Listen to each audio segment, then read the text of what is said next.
Good evening, and welcome to another episode of Inside the Rookery. This week it is Season 9, Episode 6, and we are rejoined once more by the wonderful Matt Forbeck, who's a good friend of the show, has been on quite a few times before, and we're thrilled to be welcoming him back again today to talk about his work in the Marvelverse. Welcome to the show, Matt. Great to have you here. Oh, thanks for having me back, Lindsay. I appreciate it. Good to see you too, Andy. So today, as always, we've got loads of questions pre-submitted on our Discord server by patrons, but please do pop your thoughts and your comments, your questions in the chat, and I will bring them up on the screen, just like this. Evening all, says Wolfsbane. Good evening, Wolfsbane. And we will throw them at Matt. Before we start, we did want to just give a shout out to a friend of Mark Gibbons and a friend of the Rookery, Karl Kopinski, who we heard recently has had a stroke and is going through a really tough recovery. We wanted to give a shout out and share his GoFundMe in the chat today. So please, if you were thinking about giving us a super chat, please don't. Just go to Karl's GoFundMe and drop something for him to help his recovery.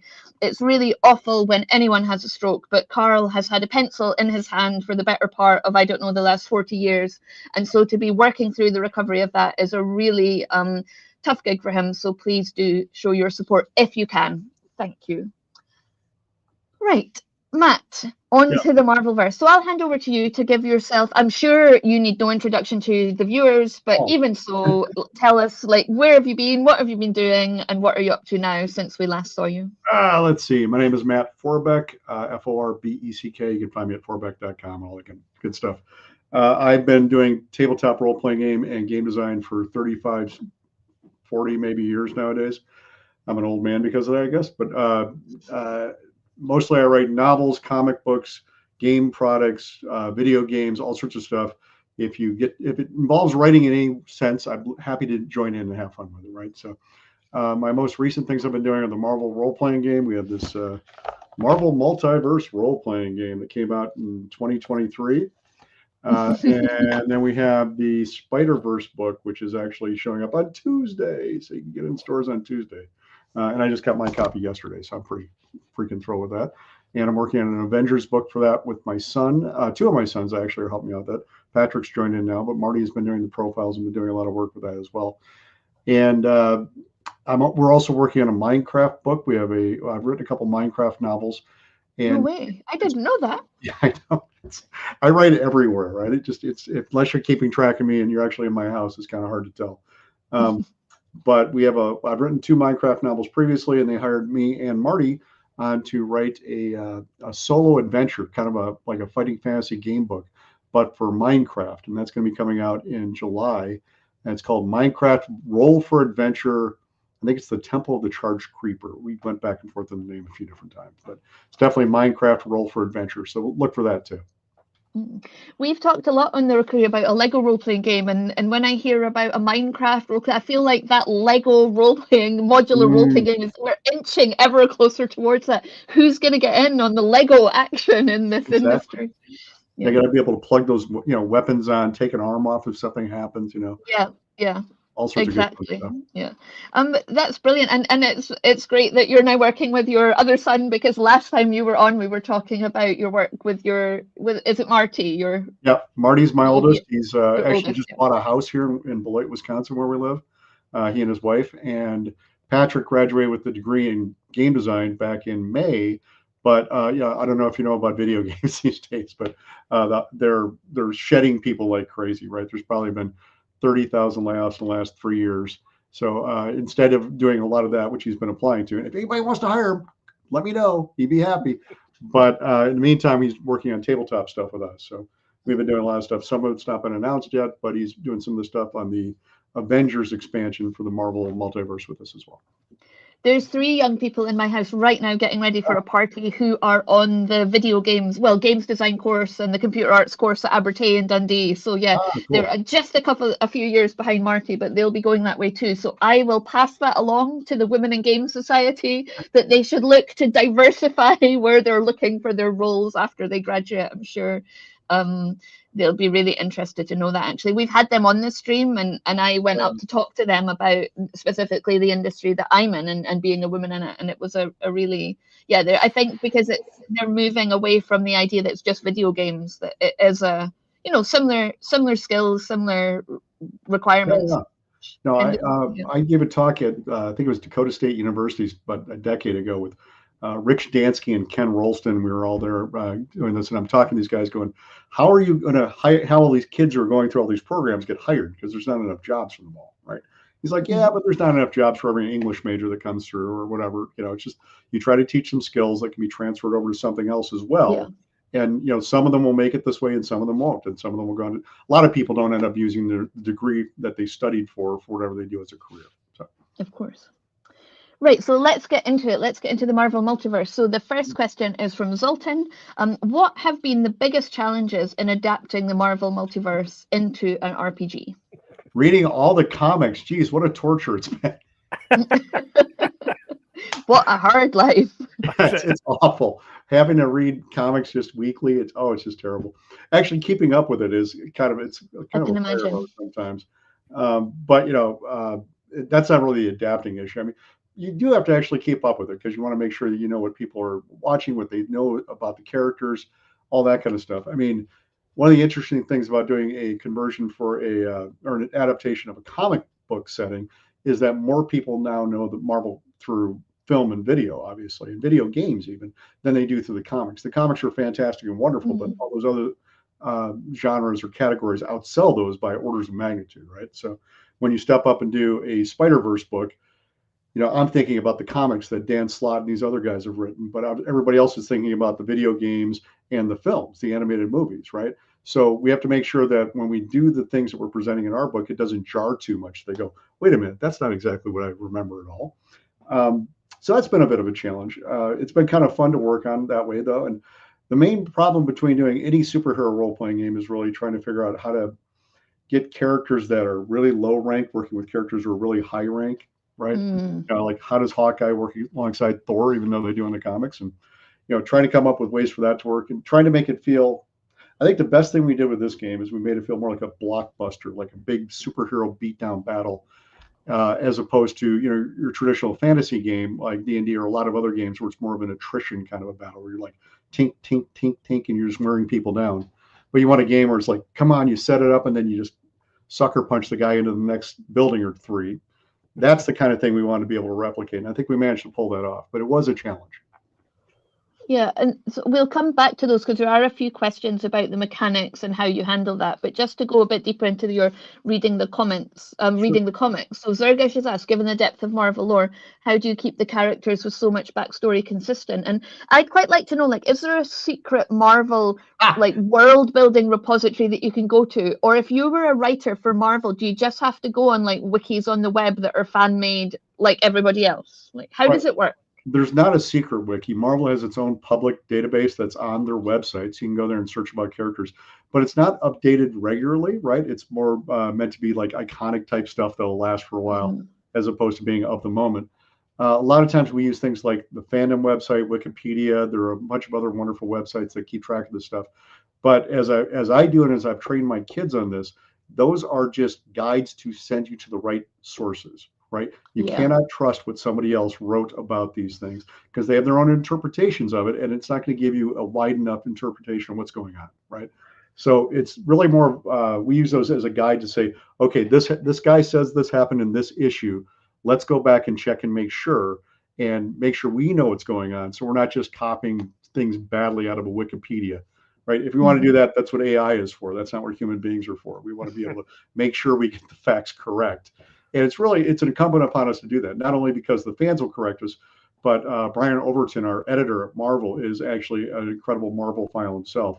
And will occasionally, he and some of the proofreaders say, hey, what about this? I'm like, okay, you're right. I wrote 300 bits about this, and I got maybe a 1% wrong, but I have to get them right. You want to make sure that they all come back correctly.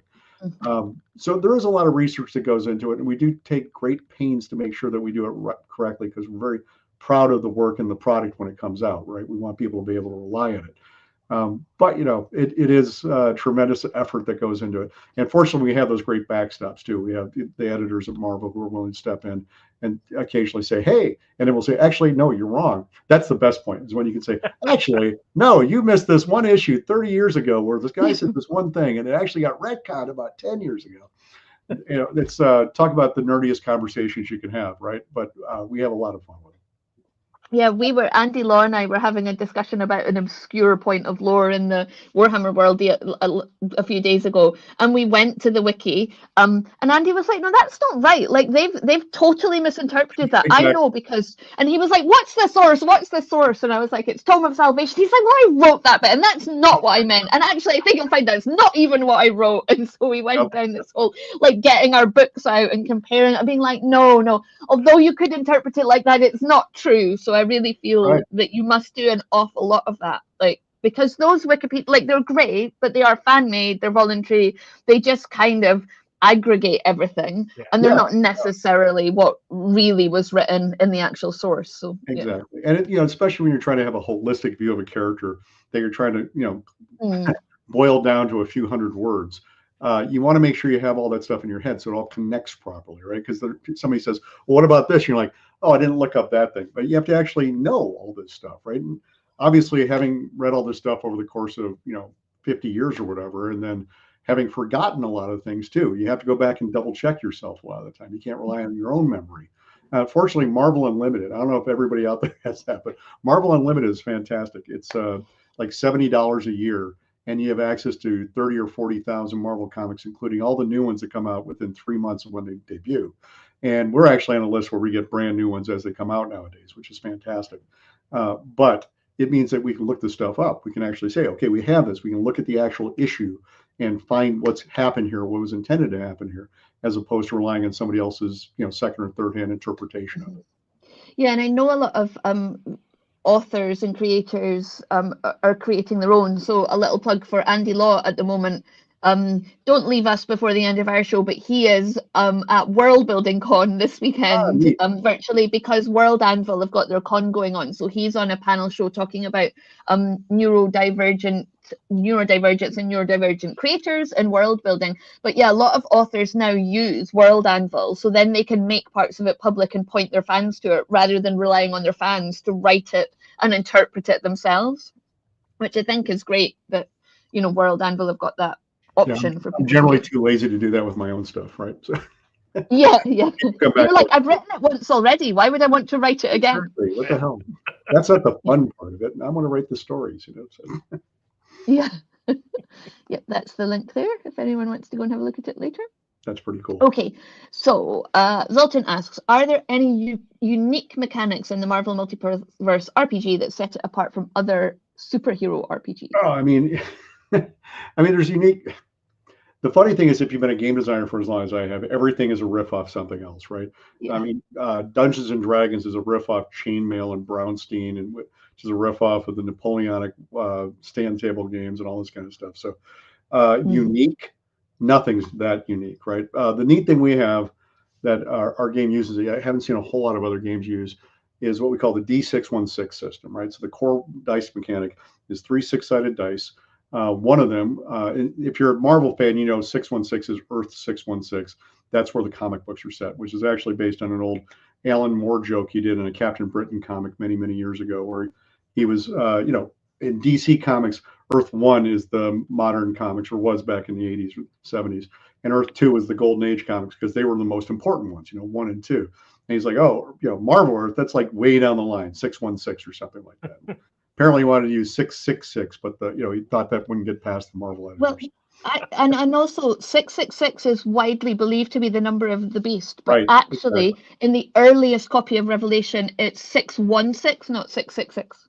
There we go. So it's like a sneaky number of the beast that no one would know. Exactly. I believe Alan Moore know that kind of thing, right? Yeah, all the way through. So they have this D616 system. The middle die of the 3 dice, you use any 3 6-sided dice you want, but you have to have one of them that's either an off color, or you mark it up with a Sharpie or whatever. And if you roll a 1 on that die, it counts as a 6, and it also counts as a fantastic success or a critical hit, right?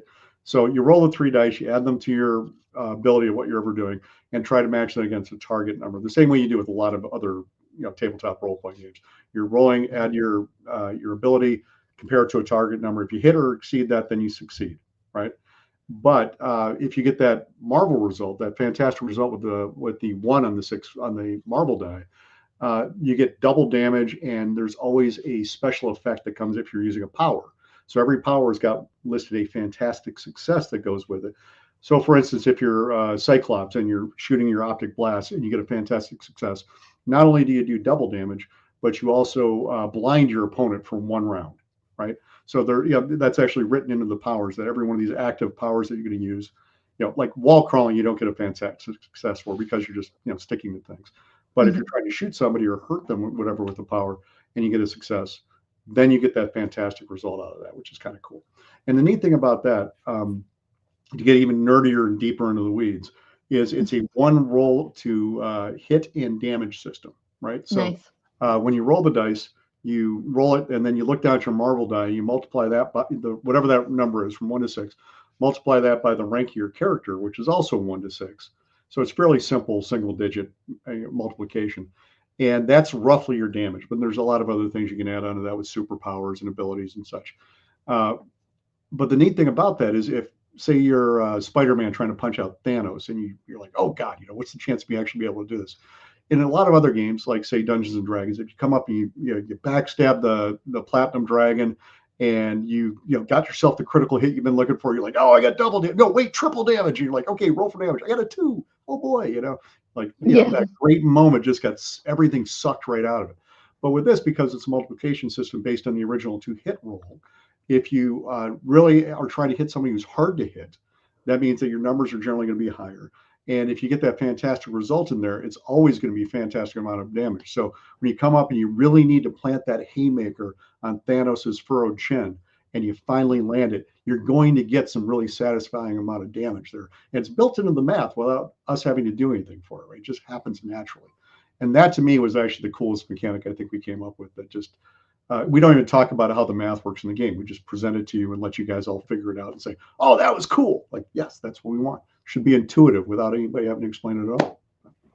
Yeah, I Absolutely. do like a system that minimizes the number of rolls made or doubles up on things that do other things, because it just adds to and especially a game like set in Marvel, where it's like comics and it's like pow, and like you want it to be fast and furious and really get that feeling of the comics. I can see that you wouldn't want to be like consulting tables and making another roll, and then that would really slow things down.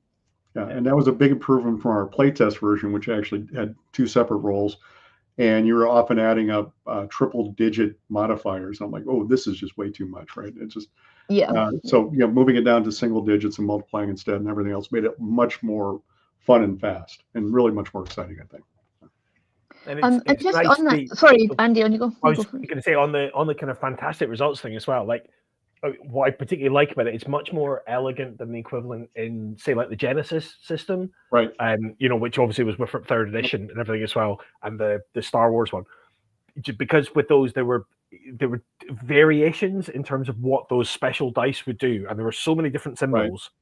And there was your skill might have a thing, but also your stance might have a thing, but also there was a general rule, and at any given point, and it meant each time there was that delay in figuring out what your options were, and then picking one of those options, and it just grinds it down to a halt. Whereas this feels like you're in it, you're rolling, you're doing it. Exactly. Every one of those is hand tailored to the specific power that you're using at the time, right? Yeah. Which makes it feel much more like a Marvel comic. And for us, that was a lot of fun to be able to put all that together. It was really tricky, but it took a lot of play testing. Like I said, the original playtest edition didn't have any of that in there. When we finally came up with that, I'm like, oh, I think it was actually CJ Cervantes, my producer, originally said, how about multiplication? I'm like, man, nobody likes multiplication. It's tough. It's, people get scared even though they've been doing it since they were 8.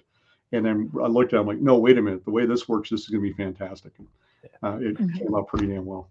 And it's simple multiplication as well. It is. It's only single digit, right? And we also say, sometimes you got kids who can't do this stuff, or even adults who have forgotten. Use a calculator. It's no problem. There's no shame in doing this kind of stuff, guys. You use any tool to make it easier for you and faster. Yeah, yeah. So Zoltan asks, and you have touched on this a little bit closer to the start, but then again just now. So how does the system handle different power levels between street level heroes like Daredevil and cosmic beings like Thor? Right. Well, I mean, that's a challenge, like I mentioned before, right? The main thing is that, of course, if Thor and Hawkeye happen to be, or Daredevil happen to be in a ring, Thor will wipe the floor with Daredevil, right? I mean, and of course, you wouldn't expect it to be any other way. You expect that Daredevil will get his ass kicked by Thor, right? However, in the middle of doing adventures, what we try to there's a lot of advice we give to narrators, which is what we call our game masters, about how to balance these things out properly. It's based upon essentially how they do it in the comics and the films, which is give everybody something to do that makes them feel important, right? They all want to have their moment in the spotlight. They all want to be able to feel like they're contributing. So just from a narrative point of view, what you want to be able to do as a game designer, as a game master, is to make sure that when you're going around the table, everybody feels like they're doing something that's vital. It could be, it's your job to go clear out the civilians while Thor goes out here and fights the other guy, however it wants to work, right? Maybe you need to go, find the unobtainium that's going to be used, find the last gem for the Infinity Gauntlet that they're going to finally use to defeat Thanos, whatever, while the other guys are keeping him busy. So it's very important stuff, but maybe not the big battle at the moment. The other ways we do stuff like that is we give characters a chance to be able to rank up temporarily, right? So we, for instance, actually right now in the Avengers book, I'm working on this stuff for these iconic items where, if you need to step into the Hulkbuster armor for an adventure, you can do that, right? Or Spider-Man gets the the Iron Spider armor for a while. Neat thing about comic books is you tend to do that for whatever adventure you need, and then as soon as that's over, you go right back to where you were, right? So essentially, we're doing the same thing in the games where, if it's the War of the Realms or Fear itself or whatever, and suddenly the Asgardian forges are blazing and everybody's got their own sword and shield, but then at the end of it, they have to give it all back, right? So it doesn't change the main nature of the character, just allows them to rank up for where they need to be for that particular adventure. And so that's actually worked out pretty well for us too. Yeah. Do you have a mechanic that represents the characters who can break the fourth wall? Like, do they get to go into some kind of deal with the narrator? Like, do they get to move their dice? Like, how would those powers work? We don't have that kind of stuff because there are a few characters who use it, but we didn't want to lean into it too hard on a mechanical level, right? We do have a Deadpool role plays the Marvel Universe adventure that we came out with just in time for the movie that came out last year. And there's some advice in there on how to handle that kind of stuff. One of the ways you actually negotiate with or manage to pull this stuff off, not usually by dealing with the narrator, but again, we were talking about those fantastic results. One of the other things you can do is you can give assistance to somebody. You're like, I'm going to go distract Dr. Doom by doing this, and that's going to give you a re-roll on your die, right, on one of your dice. And the way it is right now, it's even if you're just doing a blanket die, it's a 1 in 6 chance of getting a critical hit, right? That fantastic result. But you can get edges, you can have assistance from other characters, you can get inspiration from other characters. And some characters have powers that allow them to do like Captain America has a tactics power that allows him to say, you just missed him, here's another chance to reroll one of those dice, right? Because he's got that eye that allows him to see the entire battlefield and see how you could have done it better, right?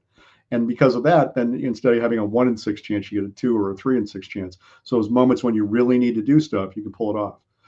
Heroes also have what they call karma, which we actually stole from the original Marvel game way back in '84, where they can spend a point of karma and use that to actually affect the die rolls as well, right? You give them another reroll. So if you get your ducks all lined in a row and are playing for that one big moment, you can actually really engineer things in your favor to make wonderful and amazing things happen for you. Or any of the other Marvel adjectives like amazing, spectacular, fantastic, incredible. So Eris Shrugged asked, how does a playgroup make space for its own characters in a setting as stuffed full as the various iterations of the Marvel setting? So what advice would you give to? I mean, that's the easy part. I mean, every role player does that every time they step into a table. Right? They're okay with that. We have full character creation rules in the main source book, main core rule book. Excuse me. And one of the neat things about it is if you look at the core rule book, which is this one here. Boom, boom, boom. I think Andy's got a copy there. We can look in the. So you see those red sections there, the red pages there at the edge. Those are 130 profiles of existing Marvel characters. Now, so you can actually just step in and use one of those. But the neat thing about it is every one of those is actually a working example of how the character creation system works.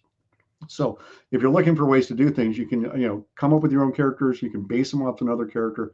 If you want to, if you're talking about Daredevil before, we actually had a long argument in the office about, what rank should Daredevil be, right? Because I'm like, well, Daredevil's, he's a blind guy who's got a power that allows him to not worry about being blind.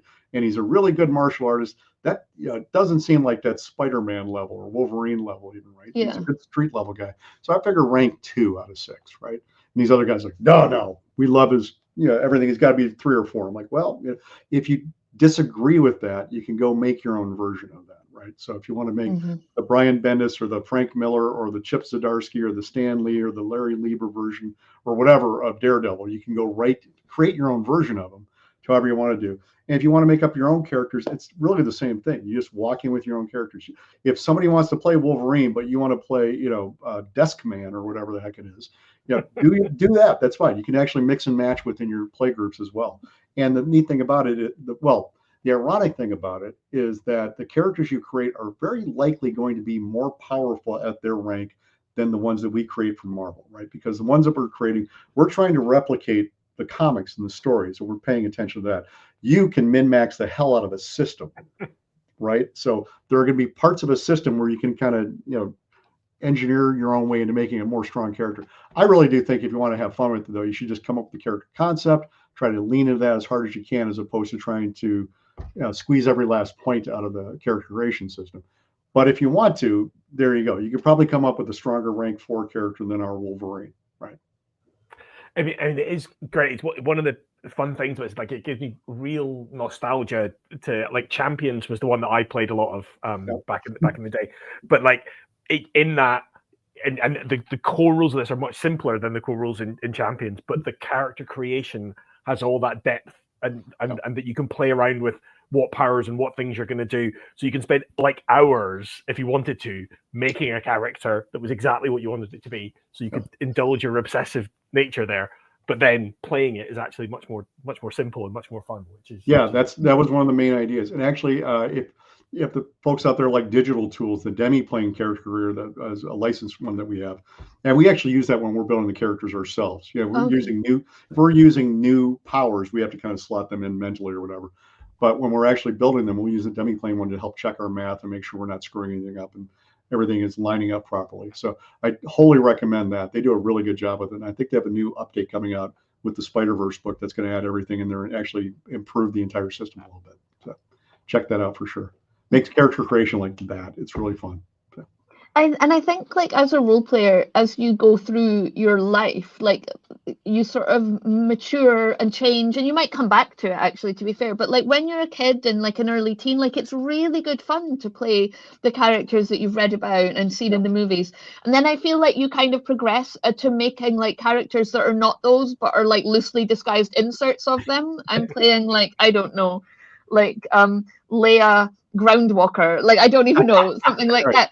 Like Von Beck as a vampire, for instance. Yeah, exactly. Yeah, Von Beck as a vampire, or just and then you go into full creation, and then sometimes it's really fun for nostalgia just to be like, do you know what? Actually, I do want to take one of those characters that I really know and really love and explore how I would be if I was them and how I would make them interact with the world. Yeah. No, it's a lot of fun. We have the guys over at the Glass Cannon podcast have done a bunch of actual plays of the game at their various conventions, and some of them are available online. But watching them get into those characters everybody knows and loves and kind of inhabit them, the guys, the McElroy brothers and the McElroy family actually did a podcast where they did a actual play of the game too, and it's just fun. Clint McElroy, the father, actually worked with Marty and I to come up with the characters that he needed for the various adventures he was coming up with for his sons. And again, watching him just get into those and cackle at their own in-jokes that are actually woven into all the Marvel jokes is just tremendous, right? So let's talk a bit about the new expansion, the Spider-Verse. So Andy asks, how does the Spider-Verse expansion handle characters from radically different universes with different tones? Well, part of that is, let's see. Actually, let me just read the whole book. Let's have a look. Yeah. let's just get into it. The funny part is actually, I'm working on the Avengers book right now, which is the next one. So I'm like, what the hell did we do in this one? Yeah. Well, actually, what we do is we go through the format we come up with, and we actually have this in the, we've released the table of contents. So if you go to marvel.com/RPG, you can see the table of contents there, right? What we generally do is we go through and we concentrate on each character, each of the main characters from the Spider-Verse, right? We did that with the X-Men too. Actually, the X-Men, we did it by teams, right? So we did like X-Men, X-Force, X-Factor, etc. But with Spider-Verse, we said, okay, here's Peter Parker, here's Miles Morales, here's Ghost Spider, Gwen Stacy, or Spider-Gwen. Here's and then we did a whole section that was like individual ones labeled down to like Spider-Punk and different Spider-Women throughout the years, things like that. So it gives you a sense of the flavor of each one of those. And at the end of each of those chapters, we actually include some adventure hooks for you to give you the kind of style that you would be playing with this kind of stuff. So it doesn't say playing as Peter Parker. It says playing a game as Peter Parker or someone like him, right? Or as a hero like him. This is the kind of theme, the kind of feel you want. And also at the end of each of those chapters, we have a section on themes and what that character likes to concentrate on, right? What are the things that are important to them? What are the bits that you want to include in a campaign or a game that's going to make it feel more like that? So if you're running as a narrator, you have some ideas, you have a framework you can thread your own ideas through, as opposed to just saying it's a generic Marvel thing. I mean, the neat thing about Marvel is that there's so many different genres that go within Marvel. We all call it superhero, but I mean, you got comedies and horrors and action films and romances, all sorts of different things. Teen coming of age things, plenty of different ways you can do it. And we want to help you be able to lean into those things. So we give you advice on those with every type of character we present to you. I'm constantly surprised by the properties that I know that I find out later or Marvel, because I wasn't really, like, as a kid, I wasn't really into comics and like pop culture at all. Like, it's one of those things. And so but then I encountered them later. So things like Sabrina's in the Marvelverse, right? No, Sabrina was Archie Comics, actually. Was she? Okay. Yeah. But like, there's random things that you find and you're like, oh, that's Marvel, or was, or is now, and you don't expect it to be. Exactly. But now that Disney is purchasing everything in the world, now you have Alien and Predator fighting Marvel characters in the comics nowadays, right? Not in the official canon stuff, but out there someplace. So. Out there somewhere. Yeah. So Zergash asks, how do you avoid world-ending plots becoming stale and boring? Well, for one, you try to tailor them to the characters that you're working with, right? Whatever they happen to do. But we did an adventure. We did a 256-page adventure. Hold on, I'll grab it here. There we go. This is the Cataclysm of Kang, right? This came out November 23. There we go, like that. And it actually involves 6 adventures. It's a 256-page hardcover, but it involves 6 adventures that take you from rank 1 to rank 6, right? So you can go all the way from your origin story up to, cosmic shattering kind of incredible epic adventures, right? And you can either play them one at a time with pre-generated characters that we give you, some of the profiles. You can come up with your own characters. You can come up with your own characters for each adventure. You can take them and rank them up all the way up. But the way we talk about it in the game is that a lot of characters don't actually they don't actually improve with experience after a certain point, right? You have your origin story, and then you work your way up to a certain point, and you pretty much stay there. So, for instance, Spider-Man is generally running around this, streets of Manhattan in New York City, or whatever, or swinging around and trying to solve those kind of problems. Daredevil is really concentrating in Hell's Kitchen. Captain Marvel is out there with, King Thor, trying to solve the problems of the entire cosmos. So the power rank that you have actually determines roughly the kind of area that you're concentrating on. So instead of having world-ending plots, Daredevil doesn't fight world-ending plots, right? Spider-Man generally doesn't fight world-ending plots unless he's part of the Avengers at that moment, right? The Avengers are always fighting world-ending plots. But so the way part of it is you actually figure out where you want your game to be. It doesn't always have to be world-ending, right? If you got a bunch of rank 4 characters doing a certain Avengers team, for instance, you could just stay at rank 4 stuff, trying to fight citywide or nationwide type stuff, as opposed to trying to save the entire cosmos. And then, then you can have that lead up to something bigger, right? And if you want to have a break, you could say, okay, let's do something more personal that's actually down a lower rank, where things are more meaningful to these characters individually, as opposed to, not everything has to be a world-ending plot, right? And depending on the kind of games you're running, if you're running a one-shot of this, yeah, sure, save the entire galaxy, right? But if you're doing an ongoing campaign, you actually want some of that variety to get you going back and forth. Yeah, I was watching the new series of Daredevil yesterday, and I was laughing at that kind of unique conceit to things that happen in comic book universes, because at one point, like, someone's sort of bemoaning like the city and it's become so dangerous, and it's like now Daredevil's gone, there's nobody, and we're like, it's New York. There's like superheroes in Harlem, and there's like Spider-Man over in Queens, and just nothing, like no mention, nothing. And I'm like, that's that's fine, because that's like, it's totally self-contained. It's almost like there's like a wormhole between like Hell's Kitchen and the rest of New York at that point. Now it's almost like they partition the city off, right? Somebody says, the Avengers say, we don't need to worry about Hell's Kitchen. Daredevil's got it. Oh, exactly. We didn't read the news. We didn't get the update. Okay, whatever. I'm sure somebody will show up, right? We're busy saving the galaxy. Somebody will show up over here. Yeah. So Charles has a question. What advice, it's double parted, so I will read out the first bit in a second, but what advice do you have for GMs about crafting stories, not about taking their, as in superheroes, powers away, e.g. kryptonite, but rather instead focusing on what they care about, e.g. Superman's best friend, Jimmy Olsen, which you've just touched on a little bit, but maybe go into that a bit more. For one, most Marvel characters don't have such blatant weaknesses, right? That's very much a DC comic kind of thing. Are you against the color yellow or the wood? Or, my Green Lantern ring doesn't work against wood because it's one of the original ones, blah, blah, blah. So Marvel doesn't generally tend to lean into that. But even so, I think that the things that are more personal to you are more important anyway, because if it's kryptonite, you don't say, I must now save the kryptonite, or go back and save kryptonite. You think, oh no, I've got kryptonite. I go that way, right? You go in the opposite direction. But when it's somebody you care about, and Superman gets into this too, when it's about Lois Lane and Jimmy Olsen and whatever else. Batman cares about his family as opposed to, not his dead parents, obviously, but all the people he's gathered around him, as opposed to, whether or not he's weak to bullets, right? So, when we do these books, when we do the expansions, we generally try to theme them around something. So the X-Men book was themed around teams. The Avengers book is going to be themed around headquarters and such, things you can build up and, have you as your clubhouse, whatever. The Spider-Verse book is actually based around your supporting cast, right? And that's what I think this our question here is talking about. They're talking about the people that are in your life that are not heroes, right? But are still very important to you. And gives a lot of texture to a character's life, right? And it gives them things to care about. And we have extensive rules in the book about how to generate those either randomly or in conjunction with the player to make sure they have something that they're actually going to, be able to sink their teeth into and to give them something to actually give a shit about, right?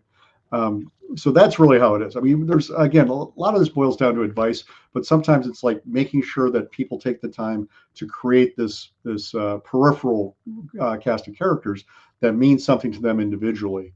And that should probably be different for every character. I mean, Spider-Man, Peter Parker cares about a different group than Miles Morales, that cares about a different group than Spider-Gwen does, etc. And the characters that players come up with will have the same thing, right? But that's part of the interesting parts of their backstory. What happened to your parents? Are they still around? Do you have brothers? Do you have sisters? Do you have other people you care about? Is there a romance going on, right? What about the people you work with? What about the people you're going to school with? All these kind of things.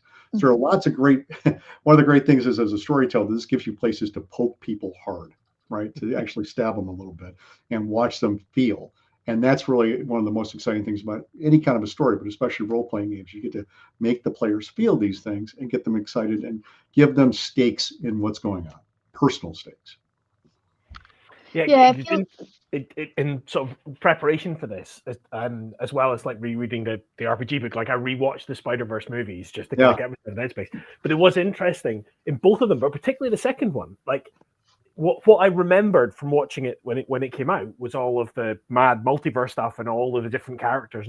But actually, like it's a movie about Miles's relationship with his parents is absolutely what's central, and that drives everything. That drives his plot. That drives So it is. I guess take the storytelling cue from the stories the game is based on, and it's like the Scooby Gang, isn't it? So when you were saying that, Matt, I was thinking back to Buffy the Vampire Slayer and the Scooby Gang, and how some of the most affecting stories in Buffy were when her mum dies just of something totally mundane, and it's such a blow for her. And kind of their supernatural fight at night is interspersed with them just like not doing great at school. And then some of, again, like when someone like Giles, who's this like pillar of strength, when something happens in his life, that's when you could really, you know, if you had a strong ally to those characters who sort of feels a little bit Teflon coated to them, because that's how adults feel when you're a kid. Like, those are the kind of things that you could really pull on to pull out the rug without actually just being like, hey, Buffy, you're not the Slayer anymore. You suck now. Exactly. No, you want to give people something to care about. I mean, that's otherwise it's just monster of the week. It's like, I would just line them up and knock them down, right? But if they're threatening your family, if they're threatening your life or whatever, they're threatening people down the street, this makes it makes you care about these things, right? And again, it's often the closest relationships are the ones that are most interesting to play with, right? Your family, the people you care about most deeply. Yeah, and I think it's more interesting to explore a superhero who has stopped wanting to be a superhero rather than to explore a superhero who someone else has, you know, disabled. Like, I think the first is a much more interesting exploration of human nature and what it means to be a superhero or to be human. And Exactly. Totally agree. Yeah. And like the weaknesses that Marvel characters tend to have are their character. Definitely. Like, you know, like Tony Stark's alcoholism and stuff. Like, it's their own baggage. It's not an external thing. No, that's not true. You take that back. I don't believe it. No, that's one of the great plot arcs in Iron Man, right? But it's that's I absolutely agree, and that's actually was the great thing that Stan Lee and Jack Kirby did way back in the day, because the back in the early 60s, it was basically comic books coming out of the science fiction world, right? A lot of, if you ever read the Superman, Batman stories from them, and I actually wrote a chapter of a Batman year by year book that explored a lot of this stuff. And it was all about how it went from basically being, you know, amazing science fiction to being what we now consider superhero stuff, right? But with Stan Lee coming in and saying, what if we made these guys more human, where their weaknesses really literally were their people around them as opposed to gadgets and kryptonite or whatever. And you could tell that it was a great way, a really fresh way to do it, because the DC guys copied them almost immediately, right? They're like, okay, this is clearly something here. Because up until then, it was basically just, you know, science fiction puzzle of the week type stuff, very Asimovian, as opposed to the kind of stuff we actually think of as superheroes nowadays. It's interesting. I'm reading a book by, you know, Sebastian Fox, the novelist who like Birdsong. So it's a book that I think was written accompanying a TV show, which I haven't watched, called Fox on Fiction. And he goes through a bunch of like literary characters, essentially, from novels, like looking at archetypes of, like, you know, heroes and villains and so on. And I'm reading the hero section just now, and it's really interesting because he's charting essentially that same movement, but it obviously happened earlier in prose fiction. But the transition from heroes having to be like heroic, like somebody who was like definitely the good guy in the story, and the active one and the one taking agency, into something more complex. And like I just read the chapter on Sherlock Holmes, and again, not just is he this brilliant detective, but he's deliberately flawed. He's deliberately built with weaknesses in, which immediately makes him more compelling and makes the reader more engaged in what he's going on with. Exactly. And I think part of that was having episodic type stuff where you're like, okay, if it's just going to be the same thing every week, people will get bored of it, right? So you need to have a character that is themselves interesting, but doesn't always have this clear character arc where, like, we're going to have this flaw and then solve it, right? A lot of times the flaws, whatever they are, the things that make them who they are, just continue on. They're just an obstacle they have to get over. And then the supporting cast becomes the group of people where we start resolving their arcs as opposed to the central character who needs to remain roughly the same, right? Robin Laws has got a great theory about this where he calls it the iconic hero, right, as opposed to the traumatic hero. And he did a couple of anthologies with Pelgrane Press many years ago. I actually wrote one of the stories for him. It became one of my Shotguns and Sorcery setting. But it's, you know, the idea that that main character, they actually change the world around them by being true to who they are, right? So, you know, you're talking earlier about the fact you're doubting about why you're a hero.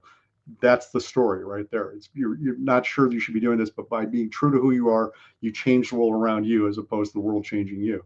And the supporting cast can change. They can change dramatically. But that central character, especially if they're going to be a character that lasts decades, often is essentially the same person all the way through, right? It's an interesting way to attack stories from a whole different angle.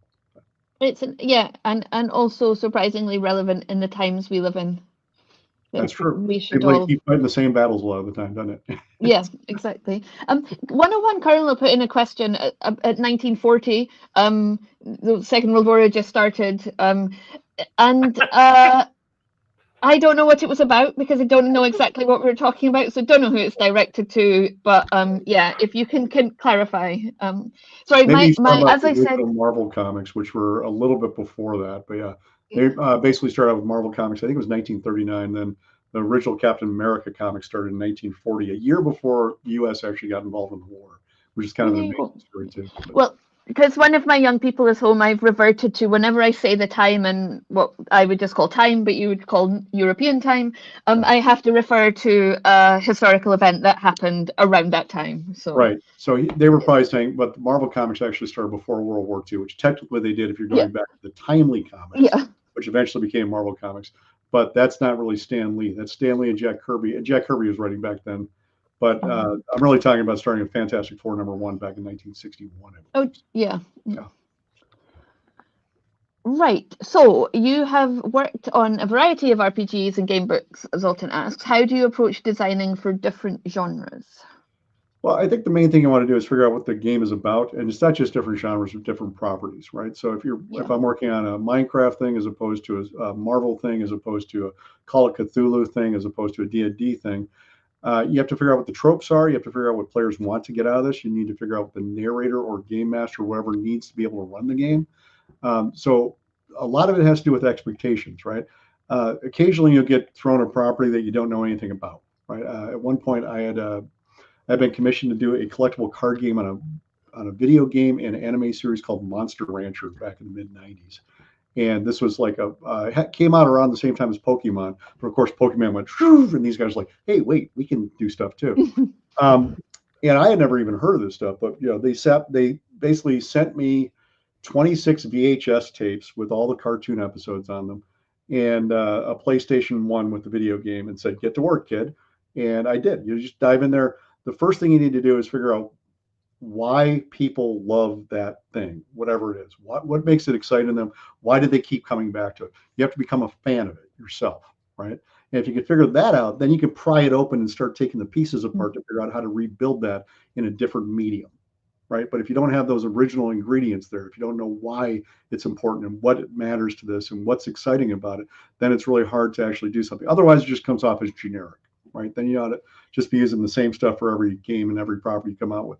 But I think tailoring things to whatever setting that you're talking about, whatever, if it's a genre or whatever, that's the most important thing. Because again, it's got to do with player expectation and game master expectation when they sit down at the table. What do they expect to have there? And then if you can figure out a way not only to give them that, but to surprise them with something that's elegant, that's really incredible. That's really where the best part of game design comes in.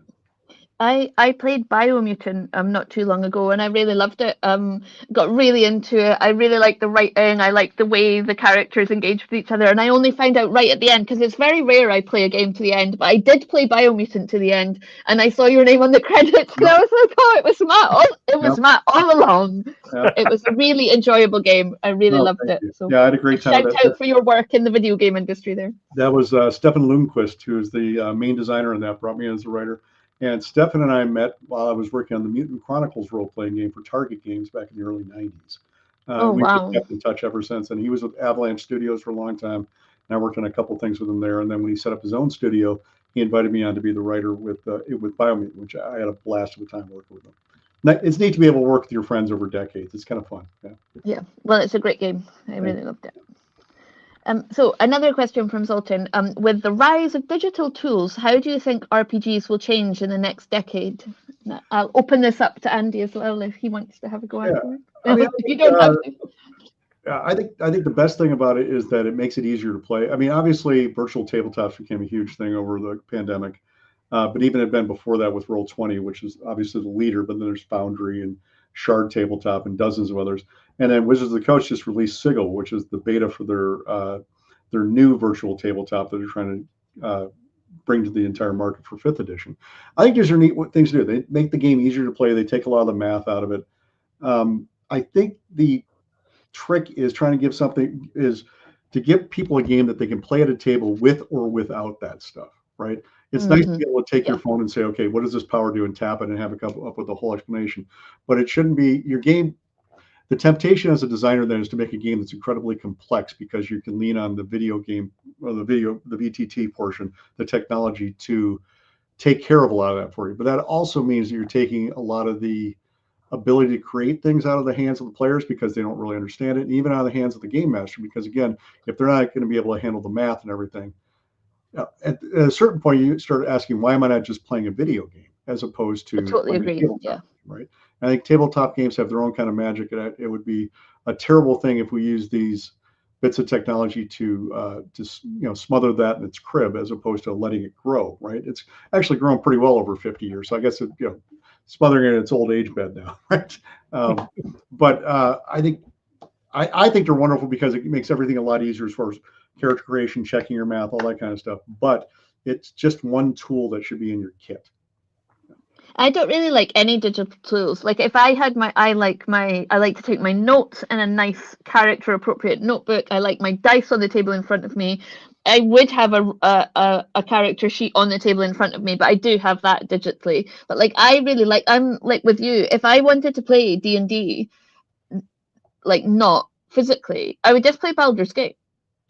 Exactly. Like I would just let a computer game handle it all. Like for me, it's like one or the other. I know there's like in the middle of that, there's, well, people can't get together to play in their gaming group, so the digital tool there is like Discord or whatever they're using to connect themselves geographically, so that they can actually play. I feel like maybe an AI GM would be like the worst thing you could ever imagine in the whole world.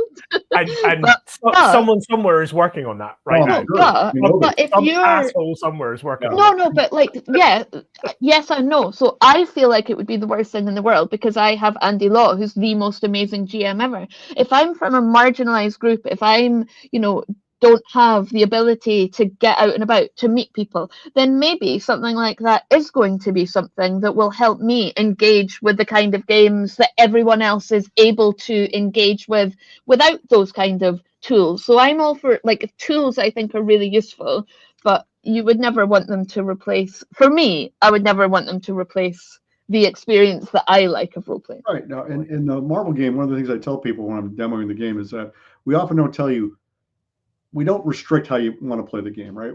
The game is actually built so you can play it on a virtual tabletop, you can play it on a grid, you can play it Theater of the Mind, you can play it with miniatures and a ruler, because honestly, it's not like role-playing games are a new thing. We're not here to teach you how everything works, right?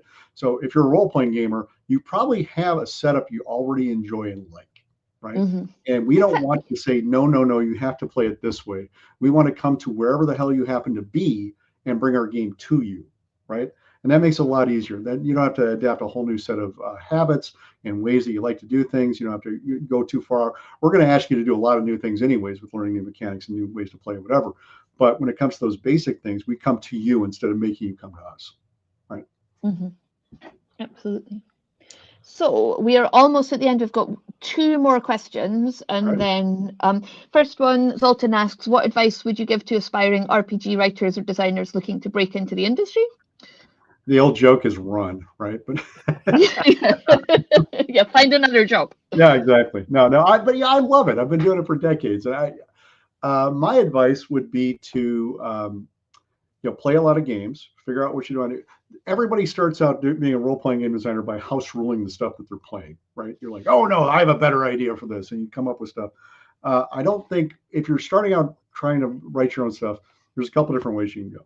You can find the game you love best, whatever the hell it happens to be, and then play with it a little bit, write adventures for it, see if you can approach the publisher.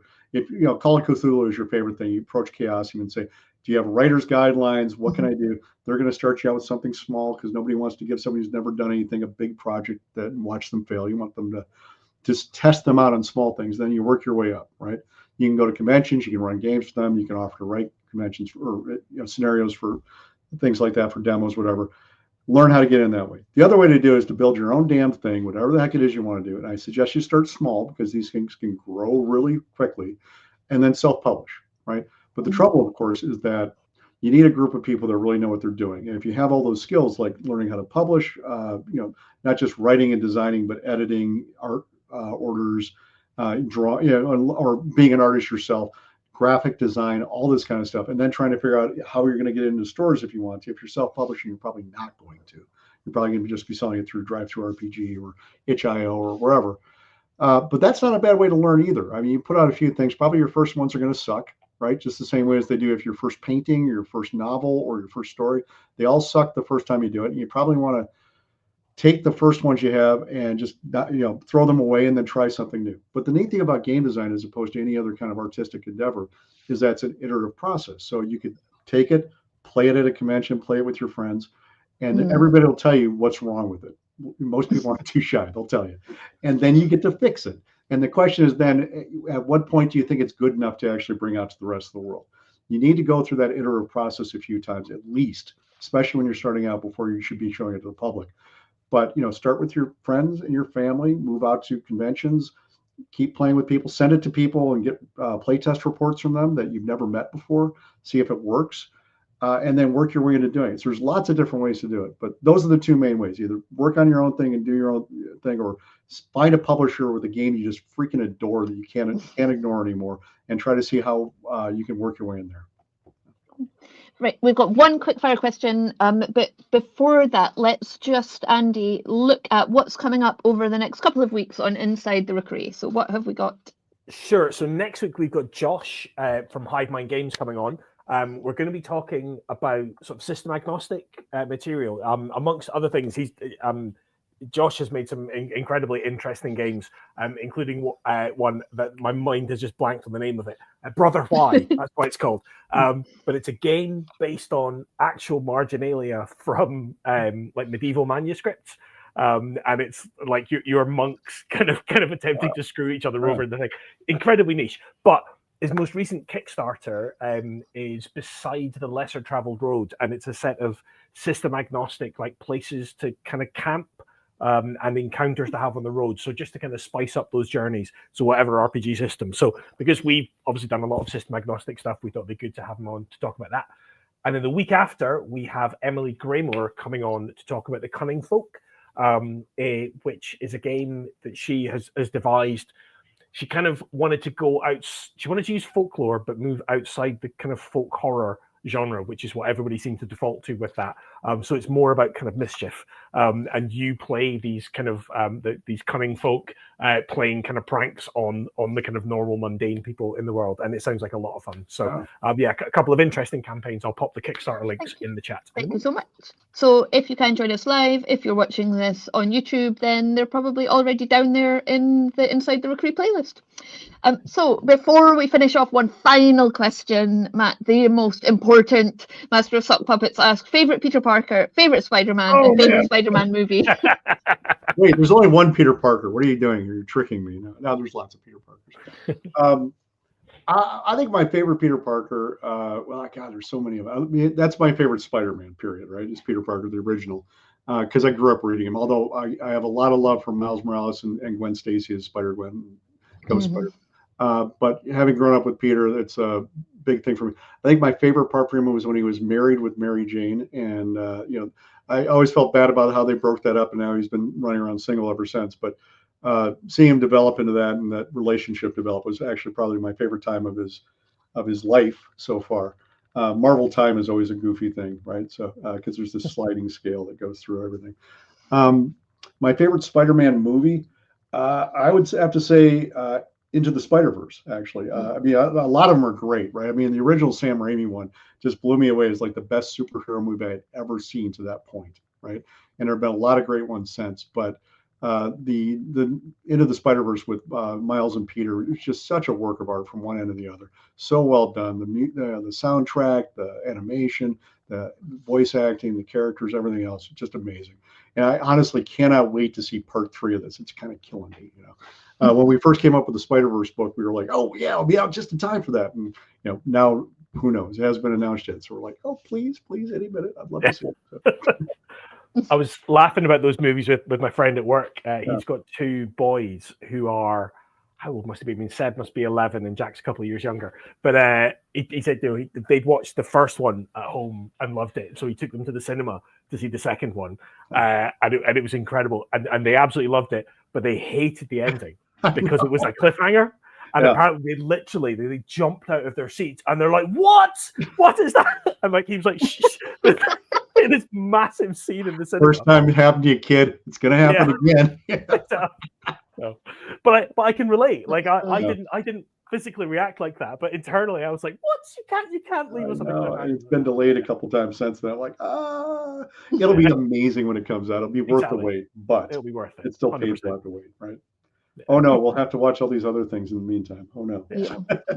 Oh well, thank you so much, Matt, for joining us. That brings us to the end of our hour. It's been, as always, has whizzed by. So thanks to you, Matt. Please do look out for the new expansion coming out. Did you say it was out already or out? It's coming out Tuesday, so March 18th. March 18th. Until then, thank you to everyone in the comments in the chat. Thank you, as always, to our patrons for helping us keep this show beautifully ad-free. And we will see you once again next week for another Inside the Rookery. Until then, all that's left to say is good night and caw-caw, caw-caw. See you soon. There we go.